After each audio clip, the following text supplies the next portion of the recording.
couverts végétaux, c'est une nouvelle composante des itinéraires techniques qu'il va falloir intégrer de plus en plus dans les exploitations suite à la directive nitrate. Si on regarde les conséquences des couverts sur la gestion des adventices, une des premières conséquences, c'est quand le couvert va pousser en automne, au mois d'août ou septembre, il s'avère qu'en fait, on va avoir une compétition par le couvert sur les adventices qui sont en train de pousser. Alors ce sera d'autant plus vrai que le couvert sera bien implanté de manière homogène et que ce couvert aura un gros développement. Par exemple, des couverts, des moutardes qui vont faire 1 mètre de haut vont avoir une action sur les adventices relativement importante. Alors qu'au contraire, des petits couverts, par exemple des moutardes qui vont faire 40-50 cm dans des milieux où il n'y a pas beaucoup d'azote à piéger, seront beaucoup moins agressifs sur les adventices. Et notamment les repousses de céréales qui sont quand même souvent présentes dans le couvert. Et ça aura forcément des conséquences dans la mesure où on contrôlera moins bien ces adventices. Dans certains cas, notamment quand les couverts sont semés extrêmement tôt et que le couvert est peu développé, on peut avoir des cas de montée à graines. Certaines adventices type amarante, kénopode peuvent produire des semences, donc salir les parcelles. Bon, c'est des cas rares, mais ça peut exister. Et en général, c'est plutôt l'inverse grâce au couvert. Alors, autre conséquence, c'est que les possibilités d'intervention mécanique en interculture vont être réduites. Traditionnellement, avant des cultures de printemps, on a tendance à travailler le sol sur la période août, septembre, octobre pour faire des faux semis, du déchômage, mais aussi des faux semis. C'est-à-dire qu'on va essayer de faire lever des adventices pour réduire le stock semencier. Ce sera notamment le cas, le plus efficace en fait, ce serait fin septembre ou début octobre. C'est la période des semis de blé les plus précoces, où finalement le sol redevient humide à cette époque-là. La dormance des adventices commence à être levée, et ce qui fait qu'en définitive, on commence à retrouver, on voit des fois dans certaines parcelles que ça se salit en brome, en vulpin, en régras. Bon, c'est le cas dans les cultures, mais parfois aussi en interculture.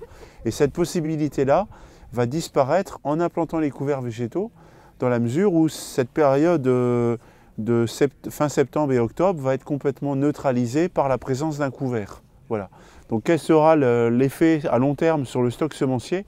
À vrai dire, on n'a pas beaucoup de recul sur cette question. Traditionnellement, on laisse les vivaces repousser sur chaume ou sur un sol déchaumé et on intervient en fin d'automne, septembre, début octobre.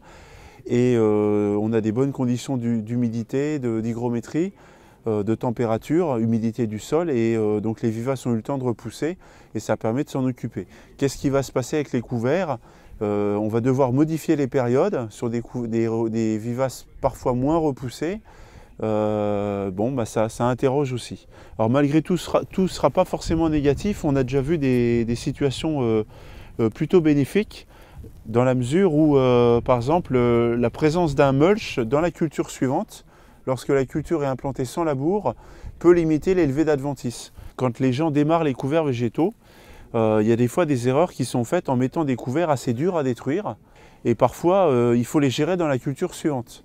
Et il n'y a pas toujours Alors soit ça fait augmenter les herbicides, mais il y a parfois une absence totale de solutions chimiques. Ce qui fait que, et on voit des fois des cas de gens qui mettent un radis avant des betteraves, et dans certains systèmes de travail du sol simplifiés, le radis s'avère assez coriace à détruire et ça pose des problèmes dans la culture suivante. Donc globalement, il faut quand même bien faire attention aux techniques de destruction du couvert et au choix d'espèces pour avoir des espèces assez faciles à détruire avec les moyens qu'on envisage de mettre en œuvre.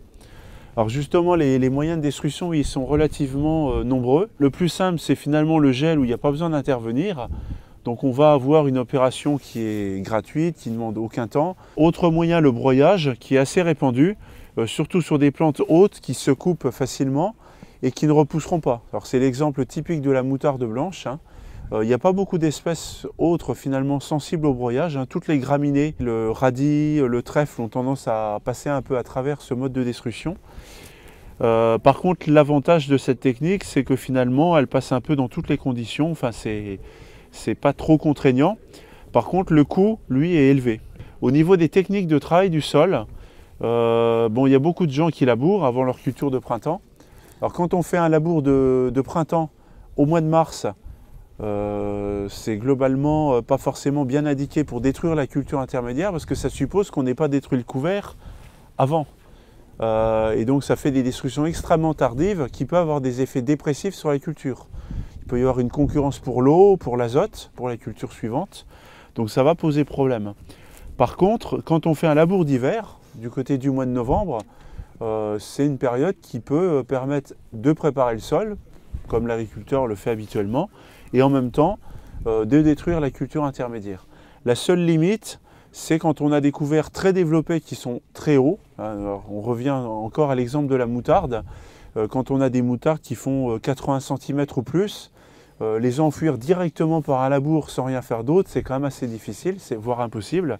Alors on voit souvent des gens broyer au préalable pour faciliter l'enfouissement. Mais il existe quand même des gens qui ont adapté à l'avant du tracteur des rouleaux pour coucher la végétation, qui permet d'écraser et de pouvoir enfouir directement la végétation par le labour sans avoir à faire une opération préalable. Ce qui va quand même plutôt dans le bon sens par rapport aux aspects économiques. Il est possible également de faire du travail du sol pour détruire le couvert en entrée d'hiver avec des déchaumeurs. La principale limite, c'est les conditions d'humidité de sol. C'est quand même assez délicat en hiver de passer un outil dans la mesure où c'est souvent réservé à des systèmes sans labour. Et donc finalement, la couche qu'on travaille, c'est le futur lit de semences. Donc ça veut dire qu'il ne faut pas faire de motte, il faut faire un travail relativement fin, relativement favorable. Et à cette époque-là, il faut que l'humidité soit favorable, ce qui n'est pas toujours le cas. Technique un petit peu plus originale, même si elle commence à dater un petit peu, c'est le cas du roulage. Là, vous avez une photo qui montre un rouleau Cambridge. Donc, on l'utilise sur des petites gelées. Par exemple, on va passer le matin quand il gèle à -2, -3. Cette petite gelée n'est pas forcément suffisante pour détruire la culture intermédiaire, mais le rouleau, en blessant les plantes, va accentuer leur sensibilité au gel et ça peut suffire à favoriser la destruction de la culture intermédiaire. Et par exemple, on est capable de détruire des moutardes, des facélies ou certaines légumineuses comme des pois ou des vesses avec des gelées de seulement -2, -3 degrés. Alors malheureusement, quand il gèle peu, comme à -2, -3, souvent il ne va pas geler toute la journée. C'est-à-dire que ça va dégeler à 10h, 11h, midi, et donc il va falloir qu'on s'arrête et réintervenir un autre jour. Ce qui veut dire que la question qui est posée, c'est quand même la question de la faisabilité par rapport à un nombre d'heures de gel qui est finalement limité, surtout en Normandie. On serait en Lorraine ou en Alsace, les choses seraient différentes. Et puis, dernière technique qu'on verra aujourd'hui, le glyphosate, une destruction chimique qui, en termes économiques, est quand même une des plus avantageuses dans le contexte actuel. C'est très rapide, il n'y a pas d'action négative sur le sol. Donc il y a quelques avantages. Au niveau des inconvénients, c'est quand même un produit qui va être appliqué dans une période plutôt humide où il y a des transferts d'eau rapides dans les sols. Donc au niveau de la qualité de l'eau, c'est pas dit que ça puisse pas favoriser des risques de transfert. Et puis il y a des contraintes réglementaires. Alors c'est à voir dans chaque département. Donc référez-vous à votre directive nitrate. Alors quand on parle de culture intermédiaire et de destruction, il y a un élément très important, c'est le choix de l'espèce. C'est l'objectif de ce tableau qui vous montre différentes espèces. Donc vous avez ici de la moutarde blanche, facélie, radis, 2 graminées, avoine d'hiver et seigle. Alors d'ailleurs, si vous avez beaucoup de repousses de blé dans votre couvert végétal, les repousses de blé auront un comportement relativement proche de l'avoine ou du seigle. Trèfle incarnat, qui est une légumineuse qui va enrichir le sol en azote mais qui est assez dure à détruire, qui repique facilement. Et puis des légumineuses plus faciles à détruire, lentilles, pois, vesses, on aurait pu rajouter aussi la févrole. Et puis enfin 3 espèces faciles à détruire et surtout sensibles au gel. Le sarrasin, qui est de la famille des renouées, et puis 2 composés, le tournesol et le niger. Globalement, vous voyez que sur le tableau, on a croisé ces espèces avec différents modes de destruction. Et donc, symboliquement, plus le nombre de croix est élevé, plus on va vers le vert et plus le couvert est facile à détruire. Donc ce qu'on voit déjà au départ, c'est qu'il y a des couverts très faciles à détruire. Vous voyez que sur la ligne, en suivant la ligne, tout est vert. Donc c'est le cas par exemple du sarrasin, tournesol, niger, de la moutarde aussi. La facélie est plutôt facile à détruire également. Alors qu'au contraire, certains couverts de type radis, avoine, seigle, trèfle incarnat sont globalement beaucoup plus durs à détruire Ça ne veut pas dire qu'ils sont impossibles à détruire, mais si on exclut le labour notamment, ou le glyphosate, globalement on va avoir des plantes qui, sans dire qu'elles ne seront jamais détruites, en tout cas auront tendance à repiquer et à être plus dures à détruire. Voilà. Donc ça c'est quand même un élément important, c'est que dans certains systèmes, notamment sans labour et sans herbicide, il faut bien choisir les espèces qu'on veut mettre en place pour justement pouvoir éviter d'avoir des problèmes. C'est-à-dire que la destruction du couvert, ça s'anticipe dès le semis de la culture intermédiaire en été. Parce qu'une fois que le couvert est en place, quand vous mettez en place de l'avoine d'hiver, si vous n'avez que des moyens mécaniques hormis le labour à votre disposition, globalement vous allez avoir beaucoup de difficultés, surtout avec le climat de la région. Alors ce tableau est un petit peu caricatural dans la mesure où il y a un élément très important, c'est le stade de développement du couvert végétal. Plus un couvert aura tendance à être développé, soit en biomasse produite, soit en stade, avec un stade avancé, et plus le couvert aura tendance à être facile à détruire. Ce qui est paradoxal, parce qu'on pourrait penser que les petites plantes jeunes sont plus faciles à détruire, mais en même temps, elles ont une capacité à résister au gel ou à des blessures mécaniques plus importantes. Et donc finalement, un couvert développé, c'est synonyme de destruction facilitée, et en même temps, ce sera synonyme de meilleur contrôle des adventices. Quand on a beaucoup de repousses de céréales, par exemple, dans des couverts qui vont faire 1 ou 2 tonnes de matière sèche, globalement, on va mal contrôler ces repousses et lors de la destruction qui va avoir lieu en général en novembre ou décembre, on va devoir gérer en même temps que le couvert les repousses. Alors qu'au contraire, quand on a eu la chance d'avoir un couvert bien implanté, avec beaucoup d'azote disponible, donc vous voyez par exemple des moutardes d'1 mètre de haut, globalement quand on détruit le couvert, on a un sol relativement propre dessous. Donc ça facilitera les choses. Alors une des limites des moyens de destruction, c'est les conditions d'intervention, parce que il y a des périodes d'intervention en automne où on fait à peu près ce qu'on veut dans les champs. Par contre, à partir du mois de novembre, ça devient forcément beaucoup plus compliqué, donc c'est ce qu'on va illustrer sur ce poster. Donc on a pris en compte l'humidité du sol avec un modèle qui s'appelle Jour disponible, dont l'objectif est de simuler l'humidité du sol jour par jour en fonction du climat, donc en prenant en compte la pluviométrie et l'évaporation, et également la vitesse de ressuyage de l'eau dans le sol, la vitesse d'infiltration, en prenant en compte les sols qui ressuient vite ou pas. Et donc ça nous permet donc d'avoir des humidités, et ensuite on a utilisé des règles de décision pour, par exemple, pour des opérations de type déchômage, labour ou broyage, considérer qu'il faut avoir un certain niveau d'humidité par rapport à la capacité au champ pour pouvoir passer en conditions correctes. Sinon, ça veut dire qu'on risque de dégrader la structure du sol ou de faire du mauvais travail. Autre règle de décision pour le roulage sur gel, c'est qu'on a considéré qu'il fallait avoir un sol bien ressuyé, correctement ressuyé pour pouvoir passer, et en même temps on n'a pas raisonné en jours mais en heures de passage, parce que dans certains cas il gèle le matin mais pas l'après-midi, donc on a regardé les heures de gel avec des températures inférieures à -1 degré entre 7 h du matin et 21 h. Prenez ici l'exemple d'Évreux, la station météo d'Évreux avec un limon caillouteux qui ressuie correctement. Vous avez ici pour cette situation-là le nombre de jours disponibles pour faire du broyage d'un couvert entre le 15 novembre et le 15 février. Vous voyez que sur cette figure qui simule une vingtaine d'années, vous avez des jours où il y a des années où vous avez plus de 40 jours pour intervenir, donc on est à l'aise. Et au contraire, il y a des situations, des années où il y aura moins de 5 jours. Donc en fait, le climat est très variable, hein. On le voit bien tous les ans. Et donc ce climat très variable fait qu'on ne pourra jamais généraliser une situation, dans la mesure où on peut avoir des années très favorables et d'autres très défavorables. On a raisonné en termes, on a pris ce qu'on appelle un décile 2, c'est-à-dire on a pris une technique où le seuil en nombre de jours qui passera au moins 4 années sur 5. C'est-à-dire que dans 80% des situations, on pourra obtenir le résultat escompté. Donc par exemple, c'est ce que vous avez sur cette figure, vous avez les 3 décades de plusieurs mois, vous avez ici le nombre de jours disponibles pour 3 opérations, pour prendre les courbes qui sont là, donc broyage, labour et travail superficiel.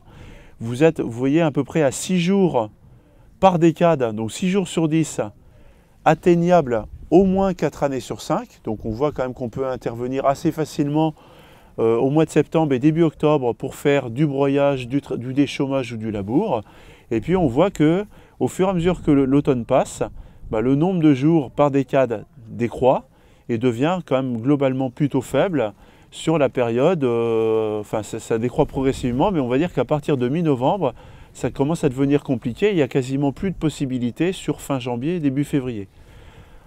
Alors, donc ce qu'on a pris en compte, c'est que sur cette situation d'Évreux avec un limon caillouteux, on a regardé la période donc 15 novembre, 15 décembre, et vous voyez qu'on a entre 6 et 8 jours atteignables au moins 4 années sur 5 en conditions correctes pour réaliser du déchômage, du labour et du broyage. Donc c'est une stratégie qui a l'air de pouvoir être faisable, je dirais, de manière relativement satisfaisante. Alors il faut préciser que les conditions d'intervention seront acceptables mais pas forcément bonnes, dans le sens où c'est des périodes où les sols restent humides et où globalement on aura quand même des sols qui seront un peu toujours limite en humidité.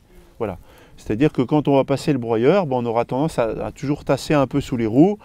Quand on va déchaumer, on ne va pas faire de la terre fine comme au mois de septembre, ça va être quand même un petit peu grossier. Par contre, vous voyez que le nombre d'heures sur le gel est très faible, c'est-à-dire qu'on pourra faire au moins 3 heures, 8 années sur 10. Donc 3 heures, c'est même pas la peine d'y penser. Si on prend une période un petit peu plus tardive, du 15 décembre au 15 février, on a un nombre de jours pour les opérations de déchômage, broyage et labour à peu près correct.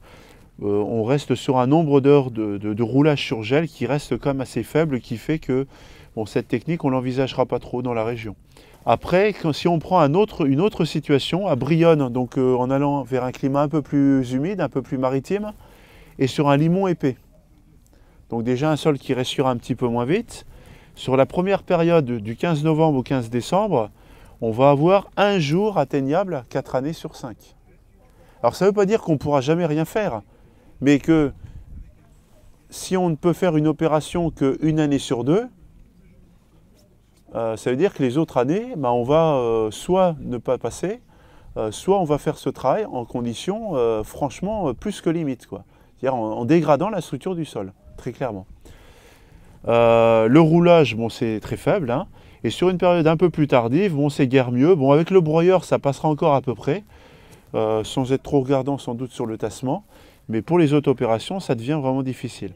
Donc ça met quand même en évidence que dans les situations, on va dire vraiment sur la frange de la maritime, la limon profond, climat vraiment plutôt humide dans la région, il y a quand même des difficultés de destruction mécanique des couverts végétaux sur des périodes qui commencent au 15 novembre. Si on regarde ici sur la figure par rapport au gel, vous avez ici la probabilité d'apparition du gel pour les différentes décades. Alors on a retenu plusieurs seuils. Vous avez en rouge le seuil de 0 degré et en orange le seuil de moins 3 degrés. Vous voyez que finalement le gel pour ce seuil-là apparaît vers la mi-octobre, fin octobre, et il est à peu près, on a atteint 100% des situations fin décembre. Donc finalement, si on se met du Niger, du sarrasin, des plantes très sensibles au gel comme ça, on peut être sûr qu'elles seront détruites tous les ans, on va dire entre octobre et décembre. Donc c'est plutôt une période qui nous intéresse, donc c'est plutôt satisfaisant. La grosse limite de tout ça, c'est que ce sont des couverts qui sont très exigeants en température et qui obtiendront de très mauvais développements s'ils sont semés, on va dire, après un blé. Au-delà à partir du 15 août, dans vos régions, ils n'ont aucune chance d'avoir un développement correct, hein, parce qu'il y fait quand même relativement frais par rapport à d'autres régions, et il y a quasiment vraiment en juillet, hein, donc dans certaines régions, c'est derrière un escourgeon pour les zones les plus tardives. Hein. Donc ça limite quand même assez largement les possibilités de destruction des couverts par le gel, et en fait, sur des couverts un peu plus adaptés à vos régions, donc là vous avez l'exemple d'un seuil à moins 6 degrés qui correspond à peu près à une moutarde assez facile à détruire, hein, qui est bien développée, on atteindra ce seuil dans 80% des cas, ce qui est déjà pas mal, mais le problème c'est qu'est-ce qu'on fait les années où ça ne gèle pas? Et ça on ne le sait jamais avant, on le sait toujours qu'après. Donc ça veut dire quand même qu'on ne peut pas trop partir dans l'optique de ne rien faire sur des couverts de type moutarde, parce que même si certaines années ils gèlent sans rien faire, Malheureusement, les années où on n'aura rien fait, on va se retrouver au mois de février avec des sols sans doute très humides et on risque de générer des effets dépressifs sur la culture suivante. Et si on prend des couverts qui gèleront moins facilement, peut-être parce qu'ils sont un peu plus endurcis ou moins développés, par exemple là vous avez le seuil de moins 9 degrés, on l'atteindra qu'entre 20 et 30% des situations. Donc là ça devient très critique. Alors pour résumer un peu cet atelier, le gel, si on table sur des espèces qui sont, on va dire, applicables à la région en obtenant des résultats intéressants, de type moutarde blanche, c'est encore ce qui se fait encore à peu près de plus sensible, hein. Finalement, c'est quelque chose qui est très facile à mettre en œuvre, qui est parfait, mais qui malheureusement n'est pas forcément bien adapté à la région parce qu'il n'y gèle pas suffisamment. La destruction chimique du couvert en termes de coût est très intéressante, sachant que le contexte il y a 2-3 ans était complètement différent, mais là les coûts sont plutôt bas. C'est quelque chose de rapide qui consomme peu de fuel, hein. Malheureusement, il y a des réglementations qui peuvent aller à l'encontre de ce produit et par ailleurs, il peut y avoir un risque de transfert dans certains milieux, transfert rapide. Par contre, la faisabilité, elle, ne posera pas trop de difficultés. Alors si pour des raisons réglementaires ou des choix personnels, on souhaite ne pas utiliser ce mode de destruction, la solution la plus facile à mettre en œuvre, ce sera le labour d'hiver qui va permettre finalement, tout en préparant l'implantation de la culture suivante, de pouvoir détruire le couvert avec le même passage, hein. La seule difficulté, c'est éventuellement de gérer des moutardes très développées. Mais sinon, je dirais que ça ne posera pas trop de difficultés. Par contre, dans des zones où on est soit en non-labour, soit avec du labour de printemps, il va falloir trouver d'autres moyens de destruction. Le roulage sur gel, on a vu que, vous voyez, au niveau économique, il est très intéressant, hein, c'est pas cher, c'est relativement rapide avec certains outils, des rouleaux en grande largeur. Ça consomme une quantité de fuel tout à fait raisonnable, mais vu le climat de la région, qui est quand même assez peu gélif, c'est trop aléatoire de compter là-dessus. On voit qu'il y a une certaine faisabilité en s'y prenant le plus tôt possible dans des sols qui drainent correctement avec un climat pas trop pluvieux, hein. C'était l'exemple du limon caillouteux avec le climat d'Évreux. Par contre, dans des zones plus maritimes, avec des sols plus profonds, il y a quand même des vraies questions de faisabilité. Et puis le broyage, qui lui a l'avantage d'être plus facile à mettre en œuvre, qui par rapport à des problèmes climatiques passera mieux, parce qu'au pire, même si le sol est humide, on peut toujours aller broyer. On va tasser le sol, mais ça passera. L'inconvénient quand même, c'est que c'est une pratique qui, en termes de coût et de temps de travail, même de fuel, est quand même plus compliquée. Donc dans des situations où la réglementation interdit le glyphosate dans les systèmes qui sont labourés, même s'ils sont labourés au printemps, finalement vous avez en gros deux techniques, hein, qu'il va falloir essayer de mettre en œuvre dès l'automne. Donc ça imposera, étant donné que toutes les espèces ne sont pas sensibles à ces moyens de destruction, ça imposera de pouvoir de bien choisir les espèces pour déjà se mettre dans des situations les plus favorables possibles, quoi.